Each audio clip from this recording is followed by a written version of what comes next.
Nababahala ang Kamara dahil sa pagbahagi ng isang senador ng AI-generated video kaugnay sa impeachment trial ni Vice President Sara Duterte. Anila publiko ang tunay na apektado sa ganitong klaseng gawain. Ang detalye ihahatid sa ating ni Jap Regala. Hindi lang to irresponsable, kundi delikado para sa mga opisyal ng bayan. Yan ang naging pahayag ni House of Representatives spokesperson Attorney Princess Abante, kasunod ng pag-share ni Senator Ronald Bato de la Rosa ng isang artificial intelligence o AI-generated video sa kanyang opisyal na account sa social media. Sa AI-generated video na ibinahagi ng senador, merong isang estudyante na ini-interview. Dito, panood na siya'y umaalma sa impeachment trial ni Vice President Sara Duterte. Ayon kay Attorney Abante, nakakabahala ang ganitong bagay dahil ito'y galing mismo sa isang opisyal ng pamahalaan. Nakakalungkot pag public official pa ang gumagawa nito dahil nasa posisyon ang isang public official para ma-steer ang public sentiments, ang pananaw ng tao, at also bilang ehemplo din sa mamamayan. Dagdag pa niya, mamamayan ang apektado sa mga ganitong fake news.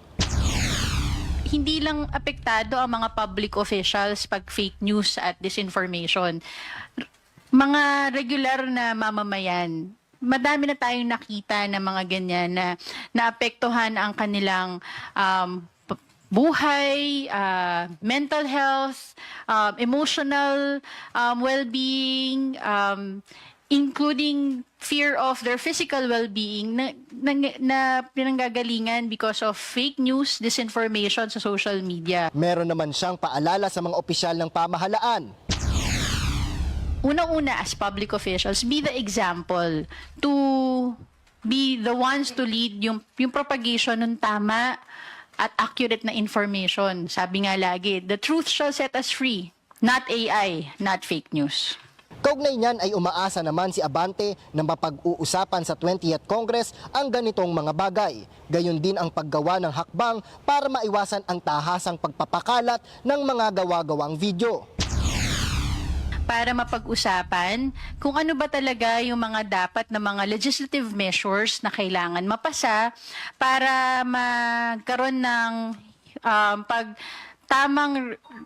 tamang mga alintuntunin para maiwasan natin or mabawasan yung pagpapalaganap ng mga fake news dito sa atin. Samantala, nauna nang kinondena ni Lanao del Sur 1st District Representative Zia Alonto Adjong ang pagbahagi ni De La Rosa ng AI-generated video.